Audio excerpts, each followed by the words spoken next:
नमस्कार किसान भाइयों, मैं कमला प्रसाद मौर्य, घोरौल सोनभद्र उत्तर प्रदेश से। आप देख रहे हैं हमारा टॉपर किसान चैनल। टॉपर किसान चैनल पर आप लोगों का स्वागत है। आज मैं आप लोगों को बताने जा रहा हूं चुकंदर की खेती के विषय में। तो चुकंदर की खेती आप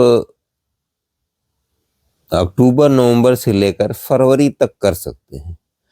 फरवरी में थोड़ी सी प्रॉब्लम आती है, क्योंकि गर्मी ज़्यादा बढ़ जाती है। जब अप्रैल मई में ये तैयार होगा तो थोड़ी सी दिक्कत आती है, पानी की थोड़ी समस्या आती है, पानी आपको थोड़ा ज़्यादा देना पड़ता है।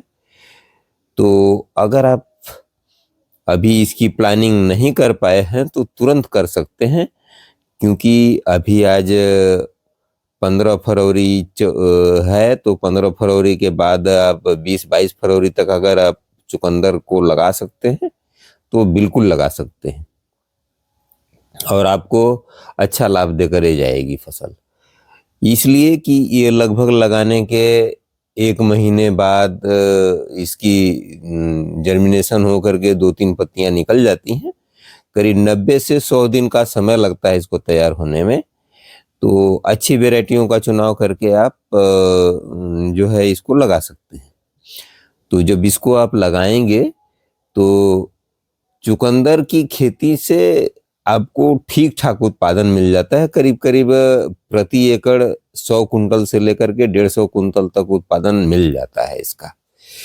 और इसको बहुत दूरी दूरी तक में नहीं लगाना चाहिए। जैसे कुछ लोग कहते हैं 6 इंच 7 इंच 8 इंच पर लगाना चाहिए, ऐसा नहीं है। इसको ज़्यादा से ज़्यादा 3 या 4 इंच पर ही लगाना चाहिए, क्योंकि जब आप इसको बहुत दूर लगाएंगे तो इसके कंद बड़े हो जाते हैं, और जब बड़े हो जाएंगे तो मार्केट में बेचने में थोड़ी समस्या आती है। इसलिए 5 इंच पर ही लगाना उचित होता है। पौधे से पौधे की दूरी आप 5 इंच रखेंगे, और लाइन से लाइन की दूरी आप थोड़ी बढ़ा सकते हैं, इसको 10 इंच कर सकते हैं, लेकिन इससे ज़्यादा उचित नहीं है। इसके खेत की तैयारी आप जब आप इसकी बुआई करने के लिए इच्छुक हैं तो खेत की तैयारी को थोड़ा गंभीरता से करना चाहिए, क्योंकि ये कंदवर्गीय फसल है और बहुत ज़्यादा इसको न्यूट्रिशन की आवश्यकता पड़ती है, क्योंकि ये कम दिनों में तैयार होने वाली फसल होती है। 100 दिन के आसपास समय लेती है, तो 100 दिन में तैयार होने के लिए इसको पावर की आवश्यकता पड़ती है। तो सबसे पहले आप अपने खेत की गहरी जुताई करवा लीजिए, और गहरी जुताई के बाद इसमें कल्टीवेटर से 2-3 बार जरूर जुताई कर लीजिए। उसके बाद फिर इसमें 4 से 5 टाली खूब सड़ी हुई गोबर की कंपोस्ट खाद जरूर मिला दें, कि मिट्टी में मिला दें। साथ में एक बात का और ध्यान रखें, लगभग प्रति एकड़ 200 किलो चूना, बुझा हुआ चूना लेकर के इसको भी मिट्टी में जरूर मिला देना चाहिए। चूना डालने से पहले उसका ट्रीटमेंट कर लेना आवश्यक होता है, क्योंकि यह ढोके के रूप में आता है। मतलब यह ठोस आकार में रहता है, तो ठोस आकार में रहने की वजह से इसको छिड़कने में आपको दिक्कत होगी, प्रॉब्लम आती है। तो उसको छोटा करने के लिए आपको करना ये होता है कि शाम को उसको जमीन पर ऐसे ही फैला दें, और फैलाने के बाद फिर इस पर पानी का खूब अच्छी तरह से फवारा मार दें, जिससे खूब गीला हो जाए। तो आप देखेंगे कि यह काफ़ी धुआं जैसा देगा, और काफ़ी हीट प्रोड्यूस करके उसके बाद फिर शांत हो जाएगा कुछ देर के बाद। तो सुबह इसको जब आप देखेंगे तो जो एक्स्ट्रा नमी होगी उसको ज़मीन सोख लेती है, और इसको दस्ताने लगाकर, रबड़ के दस्ताने हाथों में लगा करके इसको खूब ठीक से मल दिया जाता है। हाथ से मसल करके इसको पाउडर बना लिया जाता है। इस पाउडर को खेत में 2 क्विंटल जो आप ये लाए हैं, 200 किलो, इसको पूरे 1 एकड़ खेत में छिड़क देना है। तो इससे कैल्शियम की पूर्ति भी हो जाती है, और साथ में आपके मिट्टी के अंदर जो फिक्स हुए फास्फोरस और पोटास के तत्व होते हैं, वो भी नाइट्रोजन के तत्व होते हैं, ये सब जो है आपकी फसलों को मिलना शुरू हो जाते हैं। तो इसका भी ध्यान आप लोगों को देना है। साथ में अगर पीएच वगैरह भी आपकी मिट्टी का गड़बड़ है तो वो भी सटीक सही हो जाता है। तो ये भी बात आपको ध्यान देने योग्य है। उसके बाद ठीक से आप अगर खेती करना चाहते हैं तो इसको बेड विधि से करें। तो जब बेड विधि से आप करेंगे तो आपको अच्छा पैदावार मिल सकती है। और साथ में इसमें कुछ न कुछ आपको रासायनिक उर्वरक भी देने की आवश्यकता पड़ती है। तो उसमें आप प्रति एकड़ 1 बोरी कम से कम NPK 20-20-0-13 लेकर के आपको डाल देना है। और साथ में आपको नाइट्रोजन की पूर्ति के लिए लगभग 20 से 25 दिन बाद जब आप पहली सिंचाई करेंगे चुकंदर की, तो लगभग 30 से 35 किलोग्राम यूरिया की टॉप ड्रेसिंग भी आपको करना पड़ेगा। तो इतना सब करने के बाद लगभग फसल सही सलामत चल देती है। और इसमें आपको कम से कम एक बार निराई गुड़ाई आवश्यक होता है, क्योंकि खरपतवार इसको बहुत नुकसान पहुंचा सकते हैं। तो एक बार निराई गुड़ाई करवा दीजिए और उसके बाद आप इस पर जब इसकी फसल 45 से 50 दिनों की हो जाती है तो इसमें 05234 जो घुलनशील उर्वरक होता है उसका एक बार छिड़काव जरूर कर दें। अगर संभव हो तो 2 बार कर दें। तो इसमें आपको 15 लीटर की जो पंप होता है उसमें 100 ग्राम NPK 05234 मिला करके 100 ग्राम मात्रा में और उसका छिड़काव कर देना है। तो जब इस तरह से आप छिड़काव कर देंगे तो पौधे का भरपूर विकास हो जाता है और आपकी कंद बनने लगती है ठीक ठाक। और फिर इसकी सिंचाई समय समय पर जरूर करते रहें। और जब इसकी क्रांतिक अवस्था होती है, ये कंद बनने की अवस्था होती है, तो उस समय सिंचाई की बहुत ही महत्वपूर्ण होता है।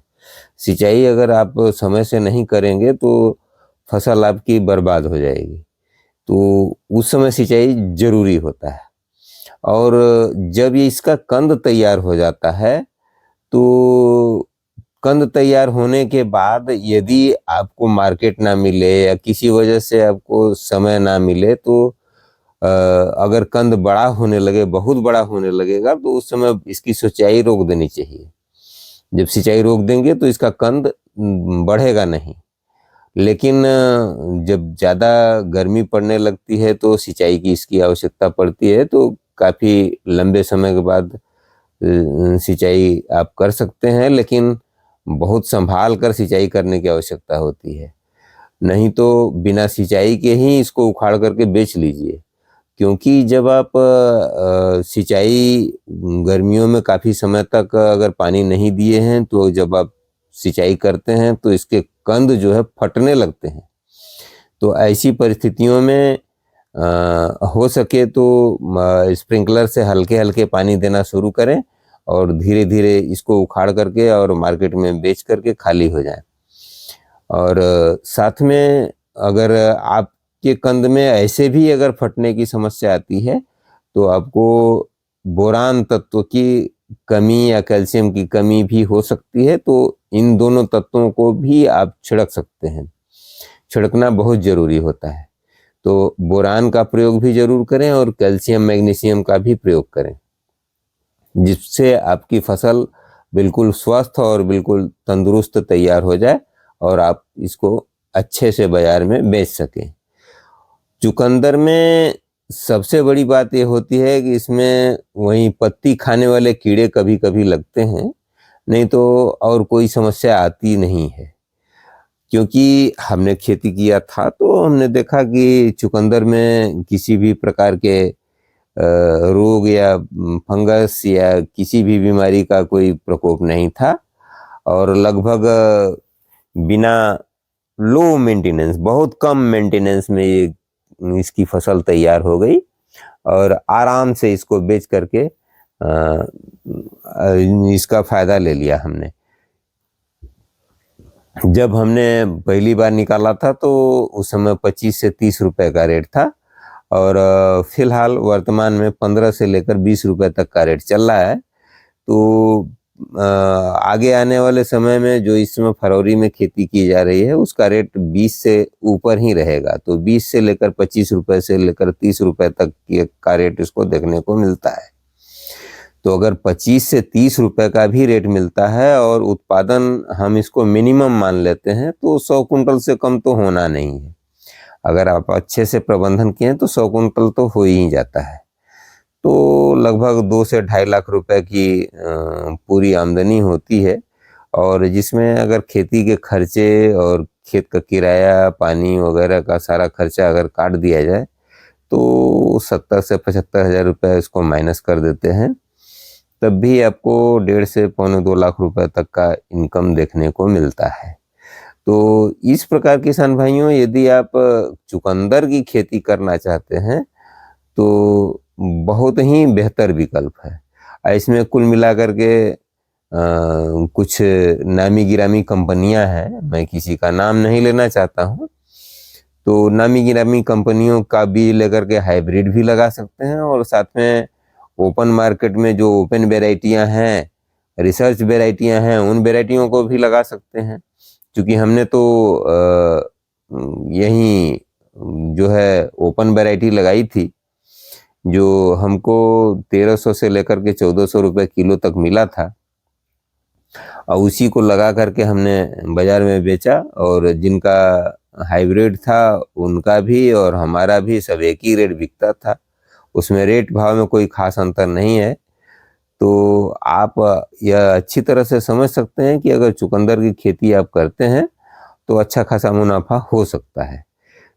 तो अगर हम उत्पादन को थोड़ा कम भी कर लें तो भी मानकर चलिए, अगर 100 दिन की फसल है तो 100 दिन में अगर आपको ये 1 लाख रुपए भी मिल जाते हैं तो भी बहुत बड़ी बात है, कम नहीं है। तो इस तरह से आप चुकंदर की खेती करके भी एक अच्छा मुनाफा जनरेट कर सकते हैं। तो हमें उम्मीद है कि आज की वीडियो आप लोगों को पसंद आई होगी। अगर आपको आज की यह वीडियो अच्छी लगी है तो वीडियो को लाइक ज़रूर कर दीजिएगा। साथ में अगर आप हमारे चैनल पर नए हैं तो चैनल को सब्सक्राइब ज़रूर कर लीजिएगा, और अन्य किसान भाइयों तथा साथी मित्रों में इस वीडियो को शेयर ज़रूर कीजिएगा। तो अगली वीडियो में फिर आप लोगों से मुलाकात होगी। तब तक के लिए आप हमको आज्ञा दीजिए।